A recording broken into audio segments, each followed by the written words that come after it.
about to listen to the Dr. Daliah Show. Sassy, stimulating medical talk radio. Any medical advice Dr. Daliah Wax gives on her show should not be substituted for an actual visit to your medical provider. And now, here's Dr. Daliah.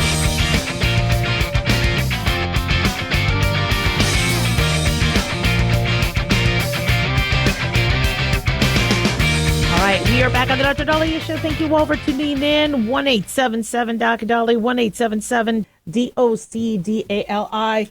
Hope you are having an amazing day. I got to tell you, I'm just in one of those moods where I'm like, I'm really appreciative.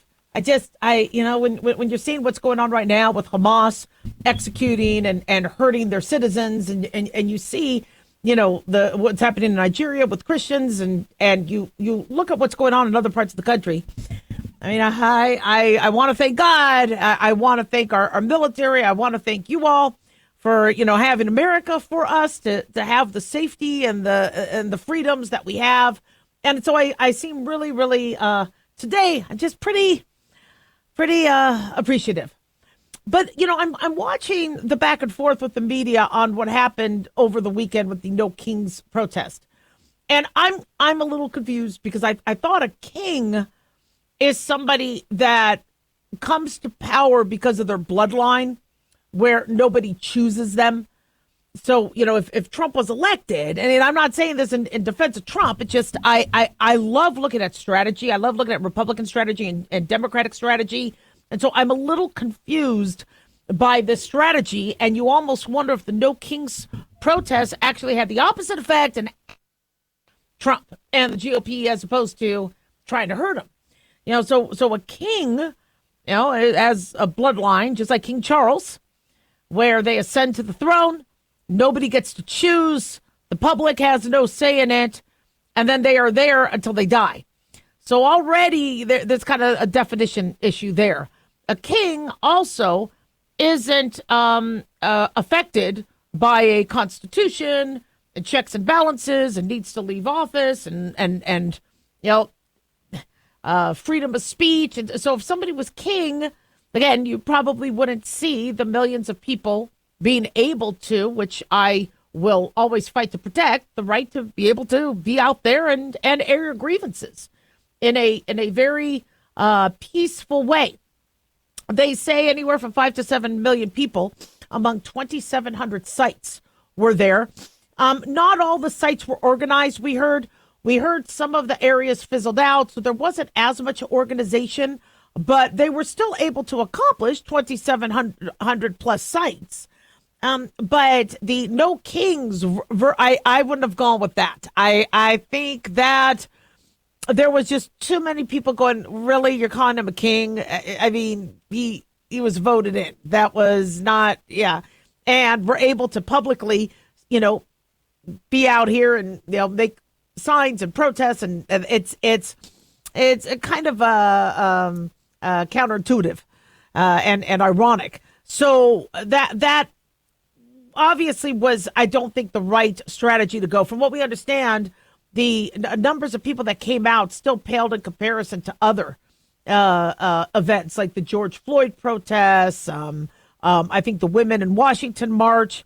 And so I love marches, and I love when Americans get together to be able to show that there's strength in numbers and follow the teachings of Martin Luther King Jr. But you got to have the messaging right. And you also have to understand why Trump was reelected and why Trump's favorability is still going through the roof. You got gas prices going down. You got the stock market at an all-time high. You have money starting to come in rather than us getting screwed, by other countries as it pertains to the UN and tariffs. You have a secure border. You have a attitude towards our cities cannot be crime ridden, where people say, look, I just can't go to that part of town. I just can't go to DC. I just can't go to Chicago. I just can't go to Portland. There can't be that fear. It's on the executive branch if there's places within America that are not safe to be. I mean, these are things that are pretty popular. And then as it pertains to immigration, I think bipartisanly, we all want a legal immigration process. And we want immigrants to be able to go through the process. I'm a daughter of an immigrant. God bless our immigration system. It took 20 years for our family to finally be able to get to America. And yeah, they had to learn the language and take the test and become citizens and go through all. But my family wanted to do that, so there was no risk of them being deported. Because in every other country across the globe, if you don't do the immigration process right, you get deported. Canada has some pretty strict deportation laws. You don't see a No Kings protest in Canada for the Canadian prime minister for their deportation, because they aren't doing mass deportation because they didn't have the people come in. They didn't have their deportation laws trampled on before. And so, the immigration part of this presidency is probably the most contentious and the most controversial. People got in, they didn't go through the right process. So who do you fight for? Do you fight for the individuals that did it right and the immigration process, that's the legal process, or do you fight for those that made it across? Do we say, my bad, and we're going to do better next time? And so, one thing that Trump campaigned on is, look, if you, like any other country, came here illegally, you get deported, like in any other country. That's just what's going to happen. And it's not the most popular, but it did get him elected. So did the No Kings protest actually help or hurt? Well, when people say there were 5 to 7 million, even though that sounds like a big number, is that really representative of the 360 some million, people in the United States? Well, we'll know by the next election. But it wasn't the numbers that I think they were hoping for. From what we understand, many of the speeches were not, the historic speeches that people were hoping they could, grab and say, look, this is why he's acting like a monarch. This is why, he's executing people. You didn't really have that sort of, okay, wow, I'm convinced. And, I speak to a lot of people on the right and the left, and they're like, the messaging, from the Democrats could be hurting their party as a whole, and there's better messaging. Yeah, it's so just, for those of you that aren't understanding the freedoms that you do have, take a look around at what's happening in this world. And I think you'll appreciate, that you're able to protest. 1-877-DOC-DALIAH.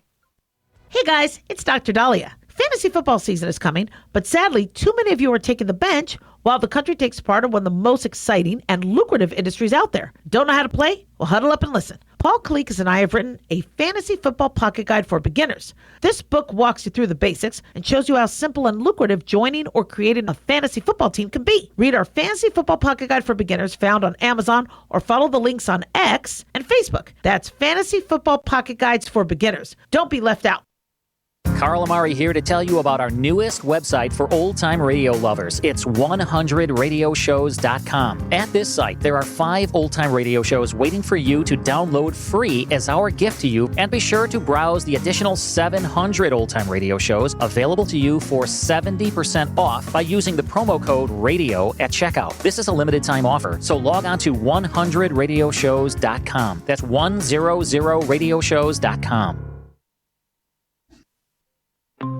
Hi, it's Mark Falter, host of the Financial Fitness Show. I strongly believe that no one should ever pay 1 penny more in taxes than they are legally obligated. Unfortunately, for most hardworking Americans, this just isn't the case. Why? Because most people spend more time planning next weekend's getaway than trying to ensure they're going to pay less in taxes. My financial fitness team has put together some materials that I know are going to help you. It's the Tax Savings Kit. Tax Savings Kit includes 3 things: free tax analysis, top 10 ways to pay less in taxes, and an investor's guide to taxes. Now, how do you get it? Simple. 866-764-2635. Again, 866-764-2635. I'm Mark Falter. This is Financial Fitness, making personal finance profitable.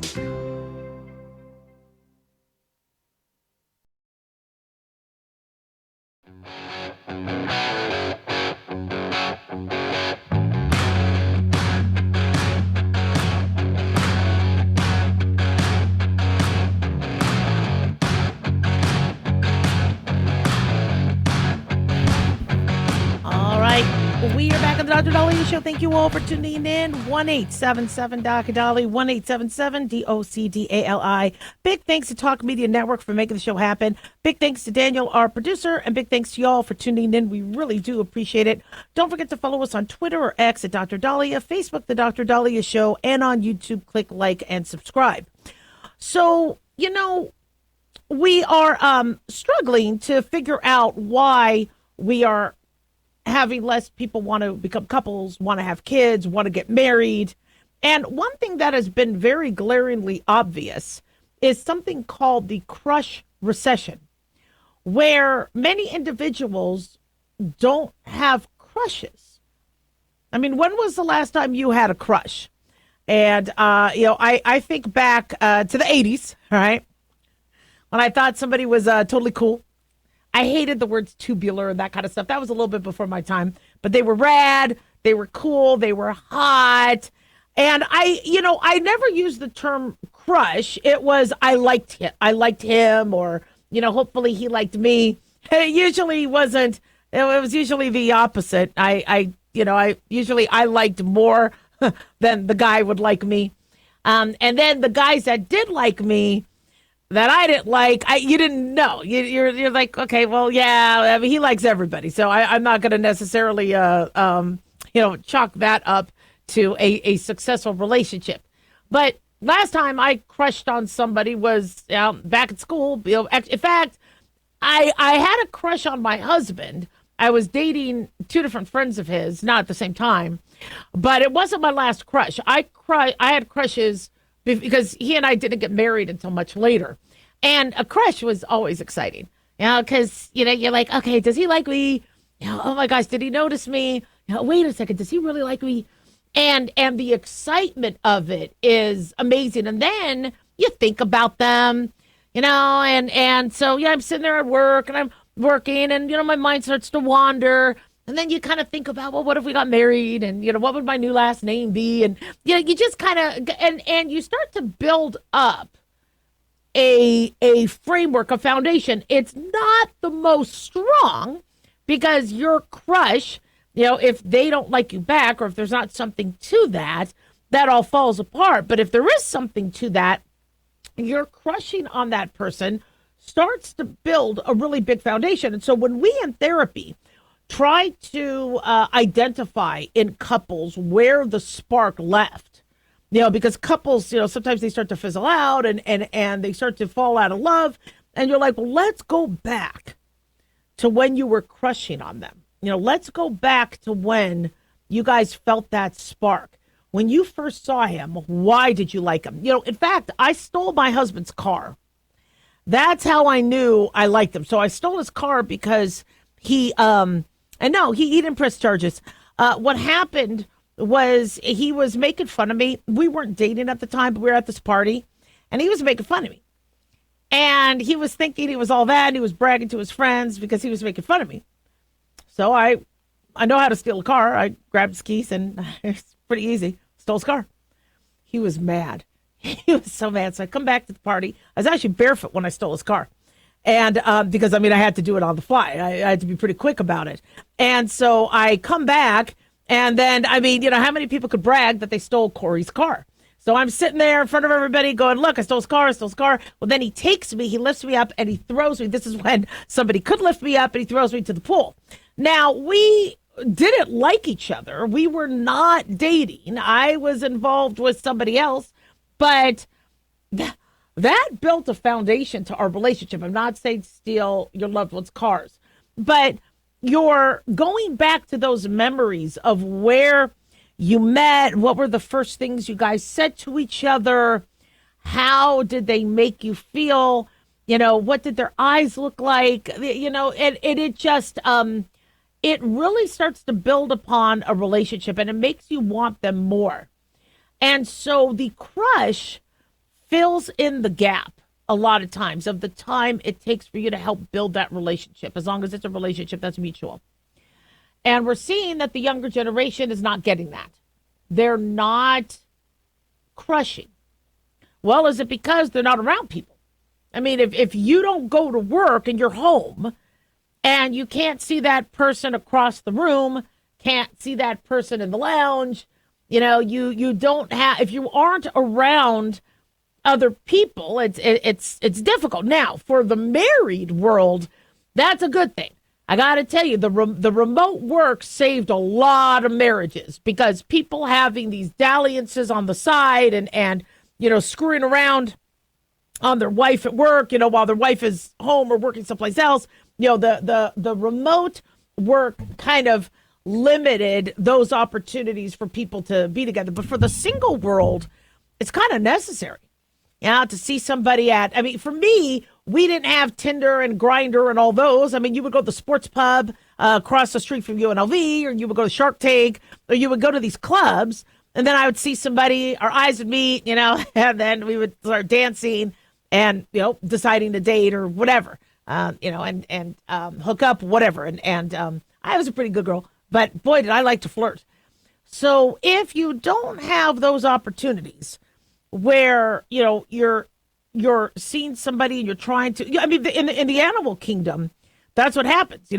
Somebody peacocks, you'll see this male animal, try to flex, try to get attention, make noise. My cat would be outside, trying to attract everybody and their mother, with noises and sounds and trying to get other people's attention. Now it's kind of this one-on-one thing where, okay, well, I met you online, so we're going to go and meet and have coffee. Then we might meet and have lunch. Where's that cloak and dagger? Where's that, that guessing? Where's that, gosh, does he like me? Does he not? Is he going to call? Is he not going to call? Where's that, that love at first sight? They miss out on that. And we're becoming a lot more robotic and academic in terms of our dating. Now, that might be good because, you don't want to fall in love with somebody because they looked good after you had 5 or 6 shots. If you're sitting on your computer going, well, I like what this person's about, this matches me, and maybe those relationships are going to last. But I really think you need that love, that attraction.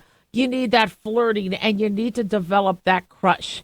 When you develop a crush on somebody, as long as you're not psycho about it, you're and obsessive and stalking them. But if you're like, gosh, I really like this person, thinking about them a lot, being single, of course, that really does build a network in your heart. It starts to build that framework. Now, I was asked years ago by a listener, how come older people don't have crushes? Why is it just a young person thing? No, I think you can. I'm sure if, Michael Fassbender came into my life and Viggo Mortensen, I'd be like telling my husband, look, I love you and everything. In fact, my husband's really, really cool. He said, oh, Daliah, you missed something that you would have really liked. And I'm like, what? He said one of the Golden Knights was in our park in our neighborhood, and he was shirtless. And I was like, really? Why didn't you call me? He's like, yeah, he was out there just kind of playing with his kids, and he didn't have a shirt on. And I was like, what? Yeah, are you kidding me? Because we live near the Golden Knights. And so my husband's really, really cool about that. I will drop everything. And he will hold the door open for me to go run and check out another guy. But that was really, really cool of him. But I'm the same way. I'm like, actually, she's pretty. She's pretty hot. And he's like, yeah, she is. But that's it. That's where it goes from there. Because obviously, we're not going to cheat on each other. But older people can still have crushes. If you're out there in the single world and you meet somebody and you're like, okay, but when you're older, though, you also are more seasoned. And so you're going to crush on fewer people. You're going to be like, look, I know they're good looking, but okay, what's going on with their ex? What's going on with their health? Do they make funny sounds during sex? Do they snore and keep me up? Do they? And now you start to have this list that really starts to dampen the whole fantasy part of the falling for somebody. Because, when everybody's kind of young and whatever, they stink a little bit, you're like, oh, put some deodorant, honey, and it's all cute or whatever. But when it's older, there's a lot more things that could be turnoffs, unfortunately. And so that turn you off. And so you start to become a lot more selective. But absolutely, older individuals can fall in love, can crush on somebody. they could get, want to be with their long lost love. I think that is totally in our DNA. But our younger individuals, our younger populations, we talked about self-partnering, where Emma Watson from Harry Potter said, look, I don't like the term being single. I'm self-partnering, which kind of takes a negative connotation off single, which it should, and going, this is something I'm choosing to do. But I just feel bad for individuals who just don't get to feel that, that love and that passion that I got to feel when I would crush on somebody. The 1-877 Doc Daliah, don't go away.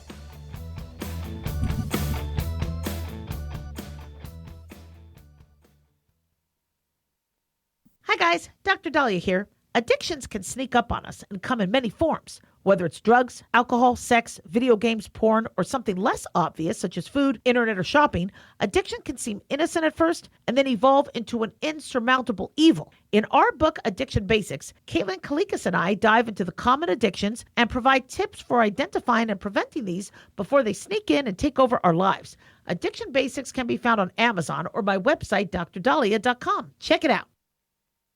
Carl Amari here to tell you about our newest website for old-time radio lovers. It's 100radioshows.com. At this site, there are 5 old-time radio shows waiting for you to download free as our gift to you, and be sure to browse the additional 700 old-time radio shows available to you for 70% off by using the promo code RADIO at checkout. This is a limited-time offer, so log on to 100radioshows.com. That's 100radioshows.com.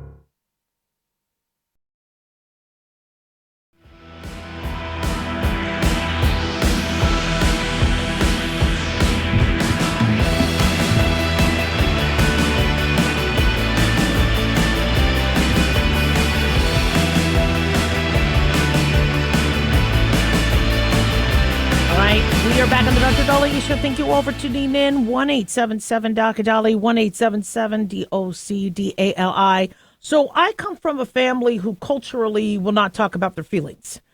And if you asked them when I was younger, do you have any depression or anxiety? They were like, oh, no. Oh, hell no. No. And then it wasn't until medical school when I identified, oh, wait a second, I got some family members who are struggling. And then as they aged, I'm noticing there's a lot of lack of transparency of their feelings as well, because they're worried that we might want to intervene or get them help. And so for those of us who have senior family members, we really need to be proactive about working with their mental health, because their mental health and their physical health is all related. And I'm really, really excited about our next guest. Dr. Robin Miller is going to talk to us about how to end these silent struggles and how genetic testing can play a significant role in senior mental health care. Dr. Robin Miller, thank you so much for joining us. Thanks for having me. Wow, this is such an important topic, so I'm so grateful that you're here. So, I mean, seniors on a whole are pretty hesitant to talk about their mental health. Talk to us about why that is.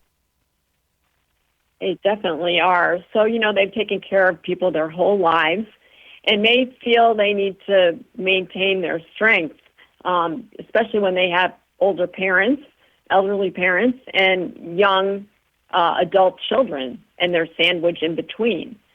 They also may feel that it's part of aging, which we know it isn't. Mm-hmm. And this is a generation, as you pointed out, that doesn't like to talk about their feelings. Exactly. The Gen X is started to, but the millennials and the Gen Zs have been much more proactive about mental health. Your baby boomers, traditionalists, they were raised under, to be more reluctant as it pertained to that. Definitely. And they may look at it as a stigma, as a sign of weakness. It isn't, but that is something they may have picked up when they were growing up. Exactly. So this is so exciting that we have genetic testing that can help doctors personalize treatment, reducing, because another hesitation that I think a lot of seniors have is, wait a second, you're going to put me on something that's going to make me worse. And unfortunately, in the 90s and the 80s, it was trial and error. We could reduce that risk. Talk to us about what genetic testing can do now. Definitely. As you pointed out, it was trial and error. Like you couldn't look at someone and figure out what medicine would be best for them. But now we have GeneSight. It's a genetic test, super easy to do. It's a cheek swab, comes back quickly within 48 hours. Medicare pays for it. And the way it works is that each one of us has a unique makeup of genes that code for enzymes in our liver. And medications go through those enzymes. The medicines go through at different rates depending on your genes. So, for instance, a medicine may go through slowly. It'd be a slow metabolizer, which means there may be side effects and it may not work so well. Mm-hmm. You also could have quick metabalizers, which means you may need more of the medicine for it to work, or you could be a normal metabolizer, in which case you have a better chance that medicine's going to work. So we have that now for medicines that we use to treat depression, anxiety, and other conditions. Gosh, that's fantastic. It's good we're talking about this now because we got the holidays coming up. And even though it might be my favorite time of year and a lot of people's favorite time of year, this is when a lot of older people start to think back and they miss their spouse, they miss their children or those that they've lost. Talk to us about, what you recommend with your patients as we are approaching the holidays. Yes, loneliness is a big problem. And as people get older, women in particular, they feel invisible. I don't know if you've noticed this, but they feel like people aren't listening to them. They don't see them. They don't care about how they feel. And so it's really important that we pay attention, that we talk to them, we engage them. And there's certain behaviors you may notice that they're depressed and lonely, which is their appetite may change, their sleep may change, and if you notice they're wearing the same clothes that you saw them in a week before, then you know there's a problem. Exactly. Also I noticed that some people feel guilty enjoying something when, something traumatic, happened or they lost somebody. And so, oftentimes we have to talk to seniors about, one is it's okay to feel sad. It's okay, but it's also okay to still enjoy life and, continue the next chapter. And it takes a lot of work, but what you're offering, what you're talking about is amazing. So, talk to us about what your main message is to seniors that, are trying to manage their mental health. Yeah. It's not normal to be sad and depressed, and it's time to do something about it. And now we have something called GeneSight, which makes it a lot easier to find a medicine that may help them. And it's so easy. All you have to do is go to genesight.com and read more about it. But it's an easy test, gives tons of information, and helps to streamline therapy and gives us a roadmap now. So don't be sad, don't be depressed. Loneliness is not a good thing. Get help, talk to someone, and talk to your provider about GeneSight. Love it. And also, as you put it out, Medicare also covers it. So this is fantastic. Where can my listeners go for more information? Yeah, go to genesight.com, GeneSight.com. Gosh, that's fantastic. Dr. Miller, you have been a wealth of information. We cannot wait to have you back. Thank you so much for coming on. Thank you for having me. 1-877-Dr. Dali, 1-877-DOC-DALI. I was interviewed recently on my going to Israel. I was in Israel before the October 7th attack, and then I was there just last month taking my mom. One of the reasons why I took my mom is because when she got her wet AMD, macular degeneration diagnosis that was kind of affecting her eyesight pretty aggressively, I thought she would get sad and depressed, so I thought it would cheer her up, taking her to the country she always wanted to visit and going to, all the, religious sites and making it a mommy and me trip. And, I noticed that when I got there, I really didn't, a lot of people are like, Daliah, I don't see a lot of pictures with you. I don't, I kind of didn't, it wasn't a celebratory type of trip because the hostages were still in Hamas control. There was still the memories of the death and the destruction and the rapes and all that. And so, I felt guilty even attempting to enjoy myself there. I mean, it was, I was there on a mission to, bring my mom there, let her see, all the sites she wanted to see, but it was not a fun trip. But I noticed I do that where, if we lost somebody, like my father, it's if it's his birthday, and I start to laugh or enjoy myself on the day that was his birthday, even though he's gone, I stop and I feel guilty. Why am I doing that? Why am I feeling guilty? Laughing and enjoying life when, that's a day that was his, and he's no longer with us. And there's no rule. I mean, there's no commandment. But I think a lot of us feel that way. And so you have family members that enjoyed the holidays with, their spouse, et cetera, or children that they've lost, and then they feel guilty. And one thing I always explain to, those who, struggle as it pertains to, the holidays or that guilt is, if you ask your loved one, what would they want you to do? Would they want you to be sitting in a room crying or living life and going on to the next chapter? Now, 99.999% of them would say, I want you to move on and live life. I don't want you to, die or rot away because I'm gone. Now, I have some family members who would say, no, all you do is mourn me. I don't even want you to enjoy your life. But, as it pertains to my husband, I told him, God forbid anything happens to me, I want him to remarry and live. So that's also a very important conversation to have with your loved ones, if you feel like one of the reasons why they're isolated is because of the guilt. The 1-877-DOC-DALIAH.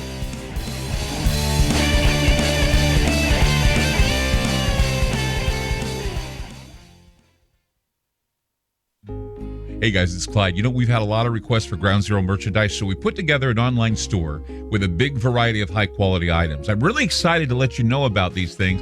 We have a lot to offer you and your loved ones. In addition to our regular apparel, such as t-shirts, beanies, hoodies, and hats, we've expanded our product line with posters, flags, aprons, mugs, and a whole lot more. We also have Ground Zero collectibles, along with a limited edition of items like a Clyde Lewis canvas portrait, a Ground Zero embroidered jacket that will certainly make for great gifts and for interesting conversations with family and friends. And we now offer publications such as Ron Patton's book about mind control, MK Zine, and back copies of the official magazine of Ground Zero while it was in print. Paranoia, the Conspiracy Reader, also coming in 2023, are updated and revised books that I've written. There's a secure and easy-to-use shopping cart for your purchases. So shop today at our official store by going to groundzeromerch.com. Again, that's groundzeromerch.com. Hey, America. How tired are you of mainstream corporate media's biased narratives and manipulated news? Their dishonesty and attempts to influence this generation have been exposed, put on display for anyone who's even half paying attention. But the New American Magazine has been an honest source of news and commentary for over 50 years. This is your opportunity to receive the stalwart of principled journalism at a deep discount. Picture a beautifully published magazine arriving at your doorstep twice a month, packed with insightful stories written with integrity. It's also available digitally on the New American's mobile app. Get up to speed with intelligent coverage from a freedom perspective. Right now, for a limited time, the New American is available to radio listeners at a 25% discount on a new subscription. Visit thenewamerican.com/radio25 and receive 25% off. Subscribe today at thenewamerican.com/radio25.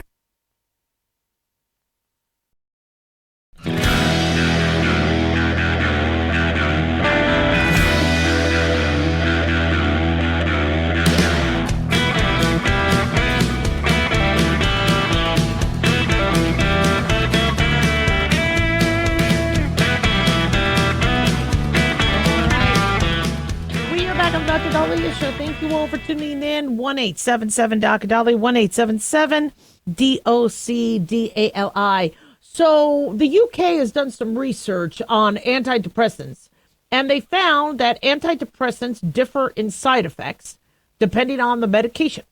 And I know that seems to be the most groundbreaking, earth-shattering news. All right, before you go, well, no, duh. They have a little bit more to that we'll talk about. So not everybody's going to gain weight on antidepressants, but they say on average, people may gain up to 4.5 pounds within the first 2 months of treatment. Others might lose weight The research was led by academics at King's College London. I know, sign me up. I'll take one if I lose weight on it. The research led by academics at King's College London and University of Oxford found that while some antidepressants, according to The Guardian, cause notable changes in body weight, heart rate, and blood pressure, others might not cause the physical changes. And so they're going to, in the UK, change some of the treatment guidelines to update and reflect these findings. Now, there's different types of antidepressants. MAO inhibitors, tricyclic antidepressants, SSRIs. And so this study involved analysis of data from 151 clinical studies on antidepressants, comparing the physical health benefits of 30 different types. Okay, so that would then run the gamut of all the different classes. And they looked at over 58,000 people. And they found to be notable variation in side effects between different medications, despite most of the studies analyzing 8 weeks of antidepressant use. And they said there was a difference of up to 4 kilograms in average weight change between some drugs, which could be 8 to 9 pounds, about 9 pounds. And then they found some weight loss with some medications like agomelatine and maproteline. And then, of course, they also found a 21 beat a minute difference in heart rate between people taking fluvoxamine and nortriptyline, and 11 milligram difference in blood pressure between nortriptyline and doxepin. So when you look at a study like this, while they're kind of looking at side effects and how some people could get some side effects and others not, my take home with this is what you're taking for moods may also help or hurt your physical health, and that there's an effect that you might not be aware of. And so, we call them side effects, and that is the correct term. Not all side effects are necessarily bad. We usually attribute a side effect to something being negative because, we like our baseline.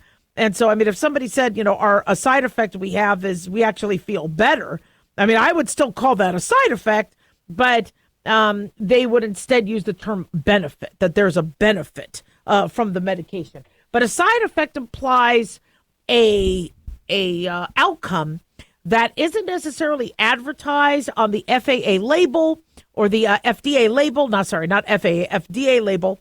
That was something that is not supposed to be in the realm of what that medicine is treating. Like, so for example, for those of you that take a blood pressure medication, benazepril or lisinopril, something that ends in ill, which is an ACE inhibitor, those medications may sometimes cause a dry cough. So for those of you having a constant dry cough or feeling like a tickle in your throat, that might be due to your blood pressure medication. That is a side effect, all right? As opposed to, the blood pressure medication lowered my blood pressure. Well, then that is a benefit or an outcome of that medication. The antidepressant use, however, has become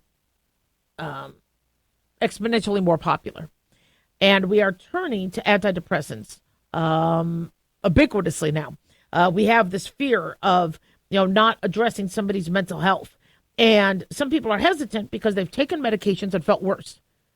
And as we discussed with our previous guest, Dr. Miller, a lot of times it's trial and error.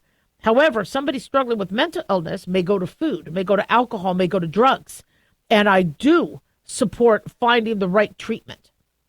The problem is if these medications have side effects like weight gain, that's not something that people want. Now, why are you gaining weight on some of these medications? Well, SSRIs, selective serotonin reuptake inhibitors, are probably one of the most infamous for weight gain. They believe maybe because of the way the serotonin works on the bowel, that it could possibly affect, gut motility or metabolism. But I think it's also when people are depressed, or anxious, they isolate a lot, and a lot of times they might not want to eat. Well, you're starting to feel better, and you're like, you know what? Yeah, let's have some drinks. You know what? Let's order some appetizers. Absolutely. Now, for me, when I'm in a better mood, I'm out there exercising. And so I would lose weight probably, more. But you have other individuals where they're like, you know what? I don't want to just go to bed. Let's go have dinner. Let's watch some movies. And so for some individuals, rather than just sleeping, or not eating or not engaging with others, they might actually be consuming more calories and maybe, gaining weight that way. So there's a variety of different reasons that could be, I guess, behind the culprit to that. But the weight gain doesn't necessarily have to be something like 60 pounds. Whenever I hear that somebody gains 60 pounds on a medication like a mood stabilizer, the first thing I ask is, were you eating? Were you malnourished? Were you doing drugs? Some people might have turned to drugs instead of nourishment. And so all of a sudden now they're like, you know what? I'm not doing drugs anymore. I'm going to actually eat a meal. And then they gain.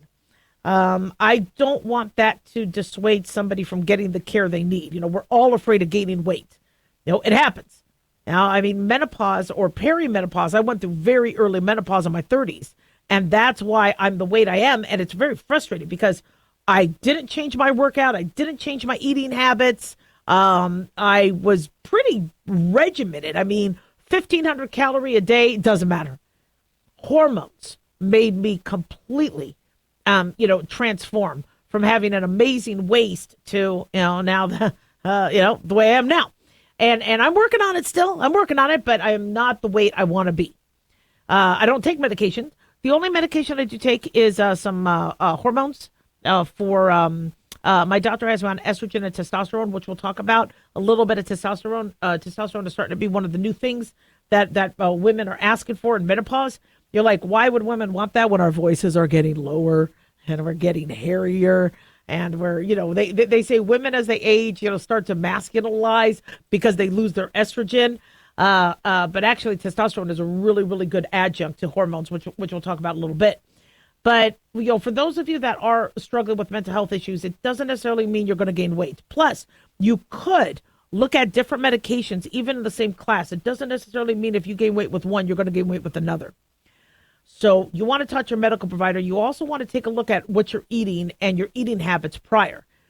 I mean, if your diet when you're depressed is Red Bull and that's it, and then you start to take on a healthy diet, you are going to gain weight. But if you aren't exercising and you aren't building up your muscle and you're and by the way, that's another thing too, for those individuals, they always struggle with, I go to the gym and I'm gaining weight.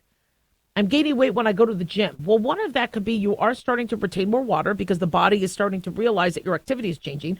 Your metabolism may temporarily slow because your body's like, wait a second, we need more calories here because this person is exercising, but it is temporary. Trust me, if you go to the gym and exercise, your weight is going to be in the long term better. So don't let that idiosyncratic, rare sort of phenomenon of a mild shift in your weight now that you're going to the gym scare you from working out. You need to work out. 1-877-Doc-Daliah.